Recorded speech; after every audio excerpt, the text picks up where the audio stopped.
She said it like it was a favor, like it was a reasonable thing to ask, like I was supposed to nod and smile and make space in my own home for a man who used to touch her the way I was touching her now.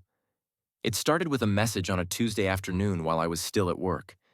I remember the exact time because it interrupted a meeting and I stared at my phone longer than I should have, like the words might rearrange themselves into something normal if I waited.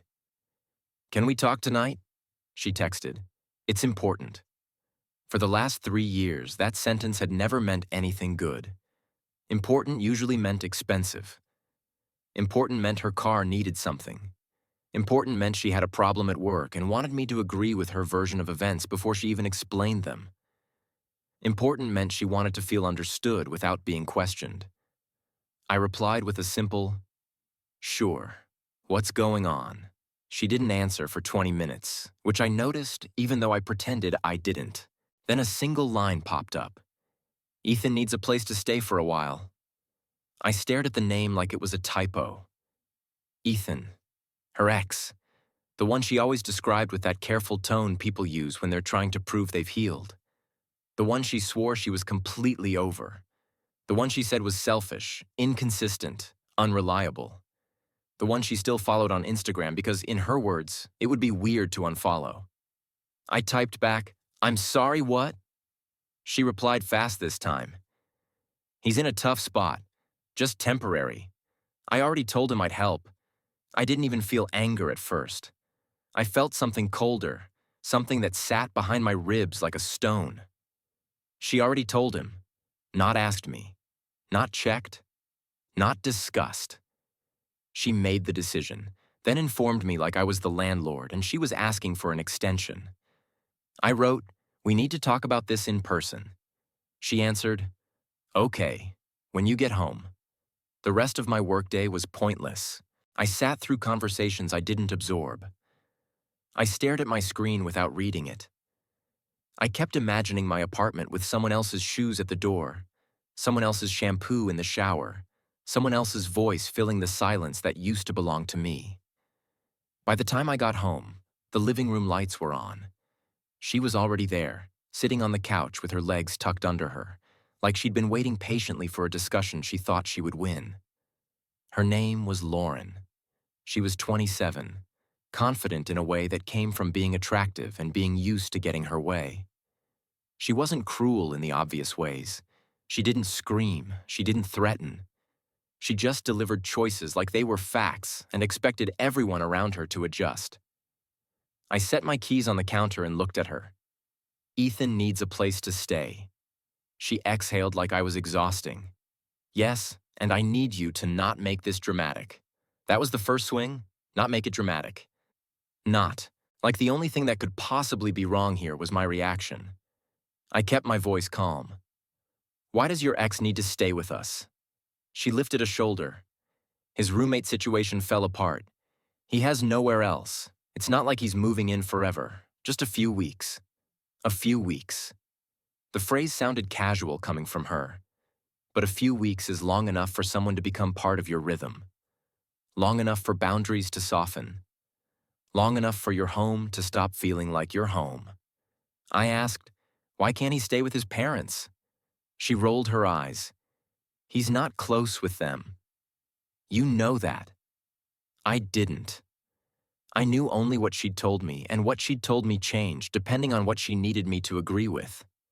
I asked, "Why can't he stay with friends?" She shrugged again.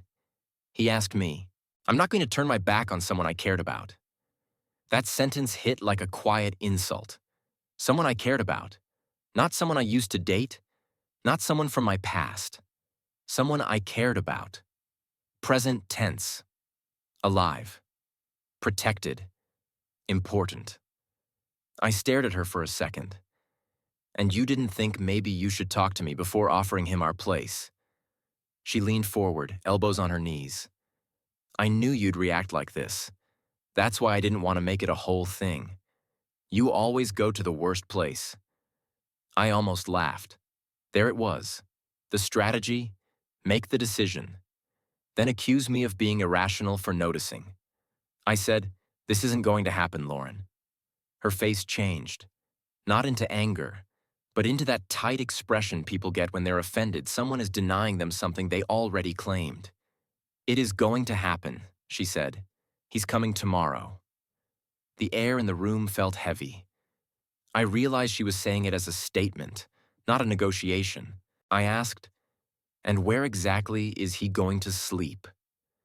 She nodded toward the hallway like she'd already arranged the furniture in her head. "The second bedroom. The office. We barely use it. You can move your desk into the living room for now. It's not a big deal." My desk. The small corner of the apartment that was mine. The place I worked. The place I kept my documents, my headphones, my quiet. She was telling me to remove myself from my own space to make room for the man she used to sleep with. I said, "No." Her eyes narrowed. "Alex, don't be controlling." There it was, the word that turned everything upside down. Controlling. The label that made boundaries sound like abuse. I asked, "How am I controlling for not wanting your ex to live in our home?" She stood up, her voice sharpening. "Because you're trying to isolate me. You act like I can't have any history. Like I have to pretend my life started when I met you. That's insecure." I stayed still. "This isn't about your history. This is about respect." She laughed once, short and dismissive. "Respect. You sound like my dad." Then she crossed her arms and delivered the line like she'd rehearsed it. "Ethan is staying here." End of conversation. I looked at her. "You already decided." "Yes," she said. "Because I'm not a bad person, Alex. I don't abandon people." I felt something shift in me. The argument wasn't going to work because she had framed herself as the hero. If I disagreed, I wasn't setting a boundary. I was attacking her goodness. I took a slow breath. "If he comes here, I'm leaving." She blinked, surprised, then scoffed. "That's manipulative." "No," I said quietly. "That's the only option you're giving me. You want your ex in our home." "Fine. But I'm not sharing my space with him." She stared at me like I'd just spoken another language. Then she turned away, walking toward the kitchen. "Do whatever you want. Honestly, if you're going to be like this, maybe you should leave. Maybe you should leave." She said it like the door was already open. I stood there while she poured herself a glass of water, her hands steady, her posture relaxed. She didn't look like someone worried about her relationship. She looked like someone who had already decided her position would win. I went to the bedroom and sat on the edge of the bed. The room smelled like her shampoo, her laundry detergent, the candles she liked to burn when she wanted the apartment to feel expensive. And suddenly it all felt fake. I realized something simple and brutal. If your partner can invite their ex to live with you without asking, then you were never partners. You were just the person occupying the space around their life. That night, I didn't yell. I didn't beg. I didn't plead. I didn't try to convince her with logic or compromise. I stayed quiet. Not because I had nothing to say, but because I finally understood the type of woman I was dealing with. She didn't want a boyfriend. She wanted a background. A stable environment that made her choices easier. Around midnight, she came into the bedroom and sat beside me. She tried a softer voice, like she was offering peace. "Ethan will keep to himself. It won't be weird unless you make it weird." I looked at her. "It's already weird." She sighed. "You're being immature." I nodded once. "Okay." She watched me like she expected more, like she expected a fight that would prove I cared. When I didn't give her one, she got irritated. "Fine," she said, standing up. "Sleep on it. You'll calm down." She turned off the light and got into bed like everything was normal. Like my boundary was a tantrum she could wait out. I lay there beside her, staring at the ceiling, listening to her breathing slow as she fell asleep. And I made the decision. In the morning, she was still asleep when I got up. The sunlight was pale and cold through the blinds. I made coffee quietly. I didn't sit down. I didn't scroll my phone. I didn't waste time. I walked into the office and looked around. My desk, my laptop, my files, The bookshelf where I kept my books, the ones I'd been collecting since college. The framed photo of my parents. The small, stupid trophy from a company event. I opened the closet and pulled out my duffel bag. Then I started packing. Not in a rage, not in panic, with precision. Shirts folded cleanly, socks rolled, chargers wrapped, passport in the side pocket, laptop in its sleeve. I moved through the apartment like I was dismantling a life that had already expired. In the bathroom, I took my toothbrush, my razor, my cologne, the moisturizer she liked to steal from my shelf. I left everything else. Her makeup, her perfume bottles, the hair ties scattered like tiny abandoned promises. In the kitchen, I opened the drawer where we kept documents. I took my birth certificate, my insurance paperwork, my spare keys. I left the bills. I left the clutter. I didn't touch anything that was hers. I didn't want to be accused of stealing. I wanted clean separation. At 9:12 a.m., I heard her footsteps in the hallway. She walked into the living room in an oversized shirt and shorts, hair messy, eyes half closed. She froze when she saw the duffel bag by the door. "What are you doing?" she asked, voice sharp with sudden alertness. I didn't look at her for long. "I'm leaving." Her mouth opened slightly. "Don't be dramatic." I gave a small nod like I expected that. "You told me maybe I should leave. I'm taking your advice." She stared at me, blinking. "Ethan hasn't even arrived yet. That didn't make it better. It made it worse." She was treating my boundary like it didn't count until it caused inconvenience. I said, "I'm not waiting around for him to walk in like he belongs here." She stepped forward. "Alex, stop. This is insane. You're overreacting." I picked up my bag. "I'm not overreacting. I'm reacting to what you decided. You already chose." Her face hardened. "So you're really going to throw away 3 years because I'm helping someone?" I looked at her. "You're not just helping someone. You're moving your ex into our home without asking me. That's not kindness. That's entitlement." She scoffed. "You're jealous. I didn't even feel offended anymore." "No, I'm done." I opened the door. She followed me into the hallway. "You're going to regret this." I paused, hand on the doorknob, and looked at her one last time. I already regret staying as long as I did. Then I walked out. I didn't slam the door. I didn't stomp down the stairs. I let the latch click softly behind me like a period at the end of a sentence. In my car, I sat for a minute with my hands on the steering wheel. The street was quiet. People walking dogs. A couple carrying groceries. Normal life unfolding while mine quietly rerouted.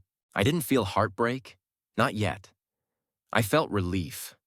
I drove to a hotel on the other side of the city and checked in. The lobby smelled like lemon cleaner and expensive candles. The room was small but clean, neutral, temporary. Perfect. I sat on the edge of the bed and stared at my phone. There were no messages yet. That surprised me. I realized she didn't think I would actually leave. She thought leaving was something people threatened. She didn't understand that some men don't threaten. They decide. 2 hours later, my phone buzzed. It was Lauren. "Where are you?" I didn't answer. A minute later. "Pick up." I stared at the screen. Then I blocked her number. Not out of anger, out of finality. If she wanted to treat me like furniture, she didn't deserve access to my voice. That evening, my best friend Mason called. He didn't know what was happening yet. He just called because he always called on Thursdays. "You alive, man," he said. "You've been quiet." I hesitated for half a second, then told him the simple version. She invited her ex to move in. Mason went silent. Then he laughed once, sharp and disbelieving. "Dude, no, absolutely not. Please tell me you didn't just accept that." "I didn't." I left. Another pause. Then his voice softened. "Proud of you." That sentence hit harder than I expected. Proud of you. Not because I won, but because I stopped losing. The next day, Mason helped me move my stuff from the hotel to his spare room. He had a couch, a guest bed, and a fridge full of beer. He didn't ask me to justify myself. He didn't ask me if I could have handled it better. He didn't suggest therapy for communication. He just said, "You can stay here as long as you need." For the first time in months, my chest felt unclenched. Over the next week, my life became quiet. I went to work. I ate simple meals. I ran in the mornings. I slept without hearing Lauren's sighs or feeling her irritation at my existence. And then on the 8th day, I got a message from an unknown number. It was her. "Alex, it's me. Please don't ignore this. We need to talk." I deleted it. 2 hours later, another unknown number. "Please, I'm serious. This is ridiculous." I deleted it. I didn't block right away. I wanted to see how far she'd go. That evening, another message. "Ethan left. It was stupid. I made a mistake. Can you come home now?" I stared at it for a long time. Not because I was tempted, because it confirmed something. She didn't miss me. She missed what my presence did for her. I didn't respond. The next day, she escalated. Mason's phone rang. He looked at the screen, confused. It says Lauren." I exhaled slowly. "She's calling your number." He answered without thinking. "Hello." Her voice came through the speaker, loud and urgent. "Hi, is Alex there? I need to talk to him." Mason glanced at me. He mouthed, "What the hell?" I shook my head. Mason said, "He's not available." Lauren's tone snapped. "Who is this?" Mason's voice stayed calm. "Someone he trusts." Silence. Then her voice dropped into something softer. "Please, tell him I didn't mean it." I was stressed. Ethan was just going through something. I didn't think he'd actually stay. I just wanted to help. Mason looked at me again. I walked over and took the phone gently. "Lauren," I said. She inhaled sharply like she'd been holding her breath. "Alex, thank God. Listen, I'm sorry. I didn't realize how bad it would feel. I just thought you'd understand. Okay, I thought we could handle it like adults." I didn't raise my voice. Adults don't move their exes into their home without asking. She started crying. Real tears this time, but still tactical. "Alex, please, come back. I miss you." I said the truth, clean and quiet. "You miss the stability, not me." That made her voice turn sharp again. "That's not fair." I nodded, even though she couldn't see it. "You didn't ask what was fair when you made the decision." She sniffed. "Ethan is gone. I chose you. Doesn't that matter?" I felt a small, almost sad smile touch my mouth. "You didn't choose me. You lost the other option and came back for the safety net." Her breathing turned ragged. "So that's it. You're done. Over one mistake." I stayed calm. "It wasn't one mistake. It was one truth. You showed me who you are when you think you have the power." Silence. Then her voice came out small and shocked. "You're being cruel." I answered, still quiet. "No, I'm being finished." I hung up. Mason watched me for a second. "You okay?" I nodded. "Yeah, I think I am." 2 weeks later, I signed a lease for a small one-bedroom on my own. It wasn't fancy, but it was mine. The first night there, I sat on the floor with a pizza box and no furniture and felt more at peace than I ever felt lying beside her in our old bed. I had barely unpacked when I got a notification, an email from our old landlord. It was addressed to Lauren, but I'd been included because my name had been on the lease before the paperwork finished processing. I read it slowly. It said there had been a complaint about an additional tenant. It said unauthorized long-term guests were not allowed. It said the lease could be terminated if the issue wasn't resolved. Ethan. She had moved him in fast. Enough for neighbors to notice. Enough for it to become a problem. Enough to prove she hadn't just offered kindness. She had built a new arrangement in the space we shared. And she did it the second she thought I could be replaced. I deleted the email. That weekend, I went out with a friend from work. Her name was Danny. It wasn't a date at first. Just drinks and laughing and the feeling of being around someone who didn't treat me like a burden. But as we sat on a patio under warm lights, I realized something. My phone was quiet. No buzzing. No unknown numbers. No emotional whiplash. Just calm. Then, like the universe had a sense of humor, my phone vibrated. Unknown caller. I stared at it. Dana's eyes flicked to my phone, then back to me.